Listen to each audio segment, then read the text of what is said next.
என்னை என்ன சொல்ற? உன் காசு நைய பைசாவை என் கையில தொட்ட கூட அதுக்கப்புறம் நான் போனேன் தானே உன் சித்தப்பா கிட்ட சவால் விட்டுட்டு வந்தேன். பாரு, உன் தம்பி 5 லட்சம் ரூபாவை அவர்கிட்ட வாங்கிட்டு வந்து வீட்டுக்குள்ள உட்காந்துருக்கான். நான் அப்ப சொன்னதுதான் இப்பவும் சொல்றேன். அந்த ஆள் காசு தொட்ட அடுத்த நிமிஷமே நான் செத்துருவேன். ஆனா என் பிள்ளைங்களுக்கு அது புரியல. இதெல்லாம் கேட்க போனா அடிக்க வருவான்.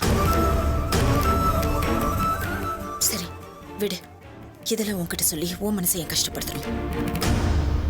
நீ எப்படிமா இருக்க? மறுபடியும் டாக்டர் கிட்ட போனியா? ஏமா இப்ப கூட உன் பொண்ணு என்ன பார்த்து ஏன் என்னன்னு ஒரு வார்த்தை கூட கேட்க மாட்டாளா?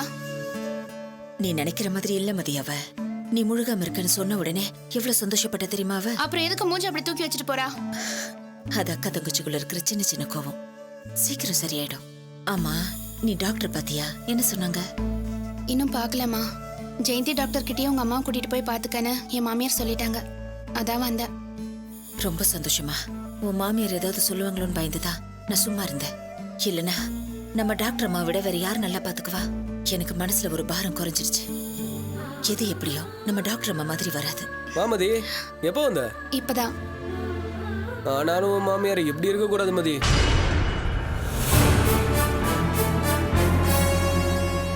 சித்தப்பா எவ்வளவு பெருந்தன்மையா பணம் தராரு.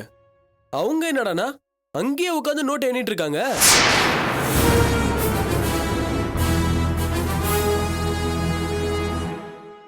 சித்தப்பா சொன்ன மாதிரி பணம் கொடுத்துட்டாரு. நாமளும் சொன்ன மாதிரி சொன்ன விஷயத்தை ஆரம்பிச்சு ஜெயிக்கணும்.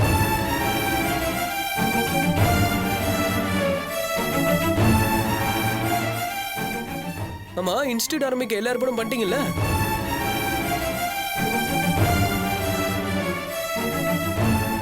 நான் எல்லா ஒர்க்கையும் கரெக்டா முடிச்சிட்டேன். இன்னும் 2 வீக்ஸ்ல ப்ரொடக்ஷனை ஸ்டார்ட் பண்ண போறேன்.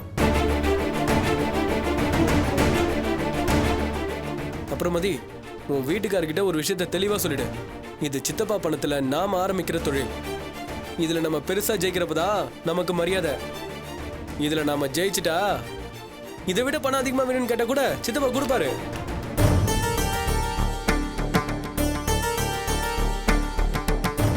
என்ன நட்டு, அம்மா கிட்ட நான் பண விஷயத்தை பத்தி ஓபன் பண்ணல. நீ என்னடானா பட்டுன்னு போட்டு உடைச்சிட்ட? அவங்க தப்பா நினைக்க மாட்டாங்களா? வாங்கினதை வாங்கணும்னு தான் சொல்லணும். அப்பதான் இவங்களுக்கு நம்ம சித்தப்பா பத்தி புரியும். அது மட்டும் இல்ல, இப்ப நான் ஒரு கம்பெனிக்கு ஓனர். பழையபடி எல்லாத்துக்குமே பயந்துட்டு இருந்தா அப்புறம் நான் எப்படி ஒரு டிசிஷனை தைரியமா எடுக்க முடியும்? சரி, எனக்கு கம்பெனி விஷயமா முக்கியமான வேலை இருக்கு. நான் கொஞ்சம் போயிட்டு வந்துடுறேன். மதி, போலாமா? அம்மா, பணம் விஷயத்த நான்... தயவு செஞ்சு அது விஷயமா என்கிட்ட எதுவும் பேசாத. அதுக்கும் எனக்கு எந்த சம்மந்தமும் கிடையாது. வா, நம்ம டாக்டர் கிட்ட போலாம். குட்டி மா, குட்டி பத்திரமா இருந்துக்குமா. நாங்க டாக்டர் கிட்ட போயிட்டு வந்துடுறோம். சரிம்மா. கூட இடு. வீட்டை பாத்துக்குமா. வா மதி.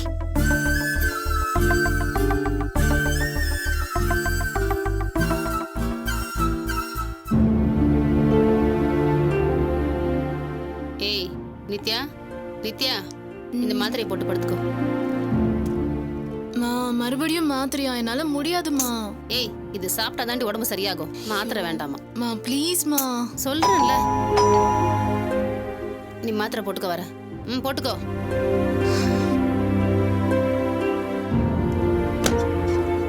Good morning aunty. நான் ஆரா, இவங்க என் அம்மா.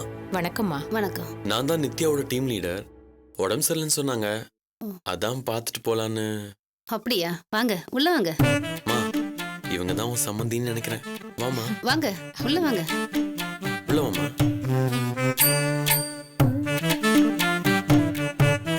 நித்யா, உன் ஆபீஸ்ல இருந்து வந்திருக்காங்க.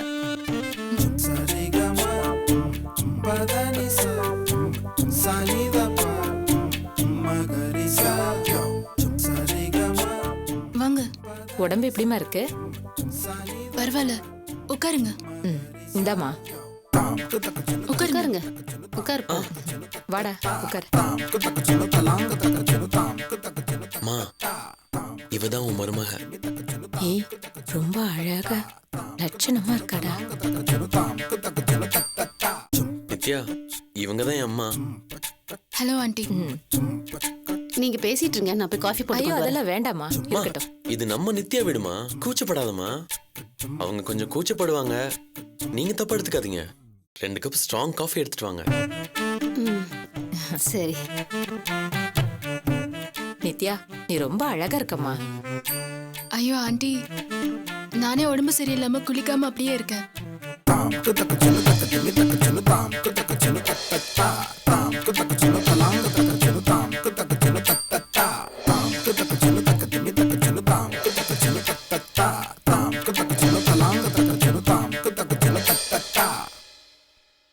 உனக்கு உடம்பு சரியில்லைன்னு சொன்னதுமே எனக்கு கையும் ஓடல காலும் ஓடல நித்யா. ஆபீஸ்ல சுத்தமா எந்த வேலையும் நடக்கல. ஆமா நித்யா 10 நிமிஷத்துக்கு ஒரு தடவை எனக்கு ஃபோன் பண்ணி அம்மா நித்யாவுக்கு உடம்பு சரியில்லைன்னு சொல்லிக்கிட்டே இருந்தாம்மா. 1 மணி நேரத்துக்கு முன்னாடி ஆபீஸ்ல இருந்து வந்துட்டான்னா பாத்துக்கேன். இங்க வரதுக்குள்ள பாவம் நித்யான்னு சொல்லியே தவிச்சு போயிட்டாம்மா. எடுத்துக்கோங்க.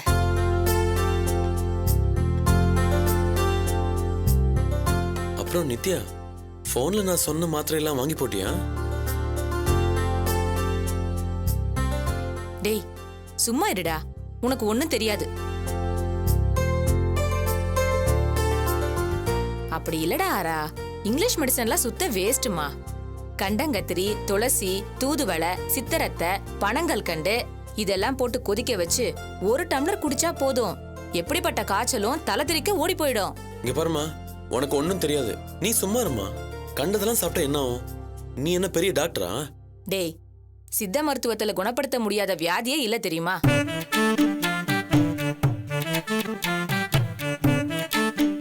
திரிகடுகத்திலையும் சிறுபஞ்ச மூலத்திலையும் குணப்படுத்த முடியாத வியாதியே இல்லைன்னு எங்க அப்பா சொல்லியிருக்காரு. உங்க அப்பா என்ன சயின்டிஸ்டா?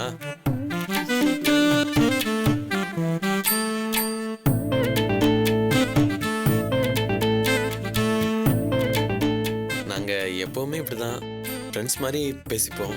நித்யா, நீ நான் சொன்ன மாதிரியே மெடிசன்ஸ் எடுத்துக்க என்ன? இந்த காலத்து பொண்ணுங்க உடம்ப ஸ்லிம்மா வச்சுக்கிறேன்னு சொல்லி பட்னி கிடக்குறாங்க.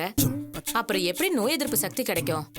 அதுக்கு தான் என்ன பண்ணணும்னா இந்த கீழநெல்லி வேர் இருக்குல்ல. அம்மா, சரிடா நான் எதுவும் சொல்லல. நித்யா, நீ உடம்ப நல்லா பாத்துக்க. எத்தனை நாள் வேணாலும் லீவ் எடுத்துக்க, ஒன்னும் பிரச்சனை இல்லை, நான் பாத்துக்கிறேன். உனக்கு ஏதாவது வேணும்னா உடனே எனக்கு ஃபோன் பண்ணு என்ன? சரிங்க சார். பத்திரம் நித்யா, அப்ப நாங்க கிளம்புறோம். வரேன் ஆண்டி. வரங்க, நீங்க ஒரு நாள் எங்க வீட்டுக்கு கண்டிப்பா வரணும். மா, அவங்க வருவாங்கம்மா, எனக்கு தெரியும். ஆண்டி, உங்களை பார்த்துட்டோம், இன்னும் அங்கிளை தான் பார்க்கல. கூடிய சீக்கிரம் அவரையும் பார்க்க வர்றேன். தாராளமா வாங்க. நித்யா, நாளைக்கு உனக்கு உடம்பு சரியாகலன்னா நாளைக்கு வந்து பாக்குறேன்னு. ஐயோ இல்ல சார், நாளைக்கு நான் நல்லா ஆயிடுவேன், ஆபீஸ்க்கு வந்துருவேன். அப்ப நாங்க கிளம்புறோம், உடம்பு பாத்துக்கோ.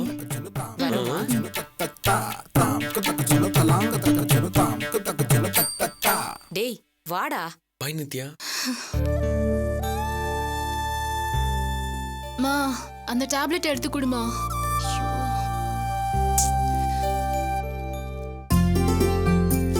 எல்லாம் நார்மலா தான் இருக்கு, ஒரு பிரச்சனையும் இல்ல.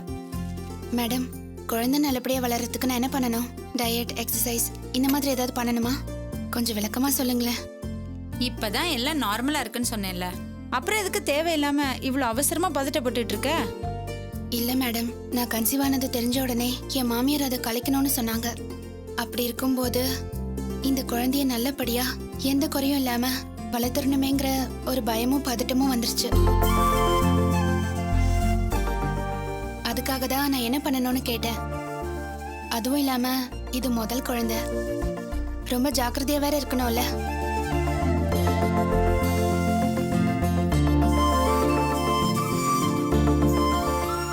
என்ன மேடம் அப்படி பாக்குறீங்க? இல்ல, குழந்தை உருவாயிடுச்சுன்னு தெரிஞ்ச உடனே ஒரு அம்மாவோட பொறுப்பு வந்துடுச்சு இல்ல? நல்ல விஷயம்தான் மதி. ஆனா நான் இன்னொரு விஷயத்தையும் சொல்லுவேன், அதையும் நீ கொஞ்சம் யோசிக்க தான் செய்யணும். வயிற்றுல இருக்க குழந்தை மேலே உனக்கு இவ்வளோ அக்கறை இருக்கு. ஆனா ஒன்னுன்னு சொல்லல, பொதுவாவே நம்மளை பெத்தவங்க நம்ம மேல அக்கறையா தான் இருப்பாங்கங்கிறத நிறைய பேர் புரிஞ்சுக்கிறதே இல்ல.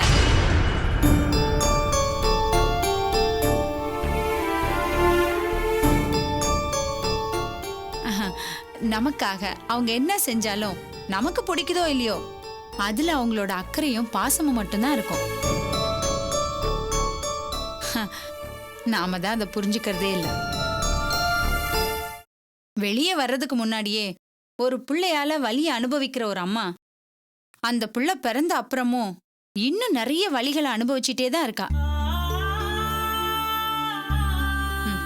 நீ இப்பதானே கன்சீவ் ஆயிருக்க. நிறைய பொண்ணுங்களுக்கு தான் அம்மா ஆன பிறகுதான் தன்னோட அம்மாவோட அருமையே புரியும். இப்போ நீ அம்மாவை போற, உனக்கு ஏதாவது புரியுதா?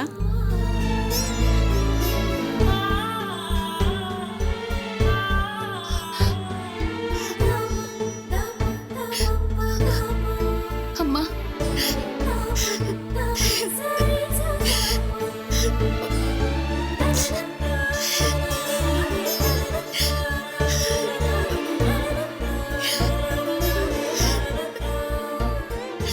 ஏய் மதி, இந்த மாதிரி நேரத்துல எல்லாம் நீ அழவே கூடாது. இதெல்லாம் உனக்கு புரியணுங்கிறதுக்காக தான் நான் சொன்னேனே தவிர நீ அழணுங்கிறதுக்காக இல்ல. சரியா?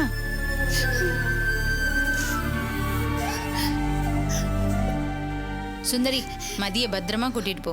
மதி, நீ தைரியமா இரு. ஓகே?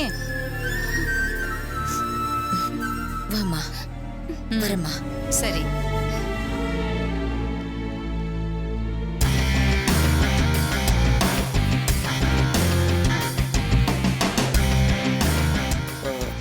ஆக்சுவலாக இப்போ நம்ம கிட்ட இருக்கிற ஸ்பேஸு இந்த ஹால் அளவுக்கு தான் இருக்கும். இந்த இடத்துல கட்டிங் மிஷின் வச்சுக்கலாம், இந்த இடத்துல ட்ரில்லிங் மிஷின் வச்சுக்கலாம். கொஞ்ச நாளைக்கு நிறைய ஆளுங்களை சேர்க்காம நாமளே எல்லா வேலையும் இறங்கி பண்ணணும். என்ன சொல்ல ஷாமு? கண்டிப்பாடா. நம்ம கம்பெனியில் நம்ம வேலை பார்க்காம வேற யார் பார்க்கறது? ஷாம், தேங்க்யூ. நட்ராஜ், இல்லை எனக்கு வேணாம். வேணான்னு சொன்னா போயேன், எதுக்கு டிஸ்டர்ப் பண்ற? இந்த இடத்துல இருக்கிற செவத்தை இடிச்சு கொஞ்சம் தள்ளி கட்டினோம்னா இடம் கொஞ்சம் ஸ்பேஷியஸாக இருக்கிறது நமக்கு. இல்லை ஷாமு, இந்த செவத்துல தான் மெயின் பாக்ஸ் இருக்கு. எலக்ட்ரிசிட்டி போர்டில் பெர்மிஷன் வாங்கி மாத்துறதுலாம் ரொம்ப கஷ்டம், நிறைய டைம் ஆயிடும்டா. ஆமாம்ல, கரெக்டா. ரொம்ப முக்கியமான விஷயம், லோக்கல்ல இருக்கிற கடைகள்ல சின்ன கடை பெரிய கடைன்னு பார்க்காம நாமளே போய் ஆர்டர் எடுக்கணும். என்ன? அதெல்லாம் பண்ணிடலாம்டா, ஒன்றும் பிரச்சனை இல்லை. சரி, முத்துக்குமார் அண்ணனுக்கு ஃபோன் பண்ணிட்டியா? பேசிட்டேன்டா. ஷோ, சொல்லவே மறந்துட்டு பாரு. அவரு உன்னை கேட்டாரா? அம்மா, நட்ராஜ் டீ வேணான்னு சொல்லிட்டா. அம்மா, என்னால நம்பவே முடியலம்மா. என்ன? நட்ராஜ் நல்லா வந்துருவான் போல இருக்குமா? நல்லா வந்தா நல்லது தானே குட்டி. என்னம்மா நீ, இதுக்கு உன்னோட ரியாக்ஷன் இவ்வளவுதானா? அது சரி, நீயும் அவன் நல்லா வந்துருவான்னு நம்பி நம்பி ஏமாந்துட்ட. ஆனா நான் இப்ப சொல்றது நிஜமா? வேணா நீயே பாரு. சொன்ன டேட்ல கரெக்டா ப்ரொடக்ஷன் ஸ்டார்ட் பண்ணிடணும்டா. அதே மாதிரி கஸ்டமருக்கு சொன்ன டேட்ல டெலிவரி கொடுத்துடணும். நம்ம கம்பெனி சின்னதா இருந்தா கூட பசங்க சொன்ன தேதியில சொன்ன மாதிரி நடந்துப்பாங்கங்கிற பேரை நம்ம வாங்கணும்டா. கண்டிப்பா கண்டிப்பா.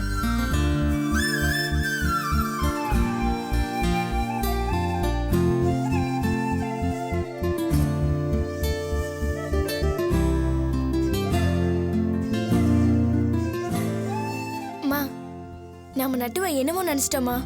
ஆனா உண்மையா நட்டுக்கிட்ட திறமை இருக்குமா? ஷாமோட நிறைய விஷயம் தெரிஞ்சு வச்சிருக்கா.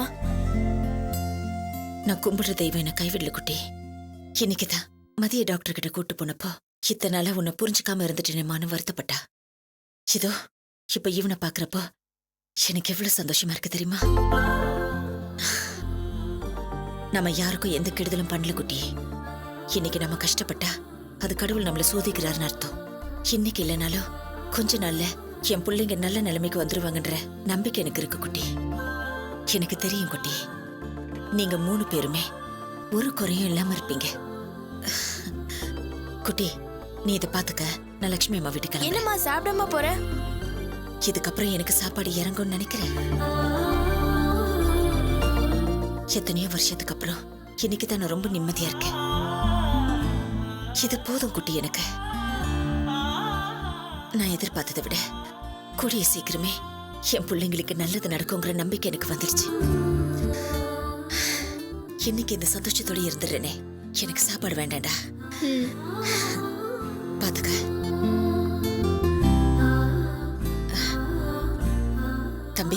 சமைச்சு வச்சிருக்கேன், சாப்பிட்டுறீங்களா? இல்லைம்மா, நான் வீட்டுக்கு கிளம்பிடுவேன்.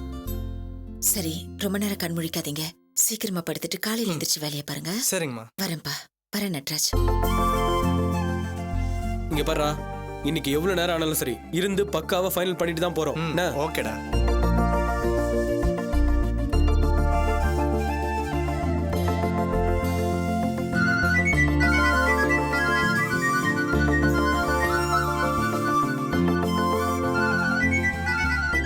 ஒரு நிமிஷம் சாம்.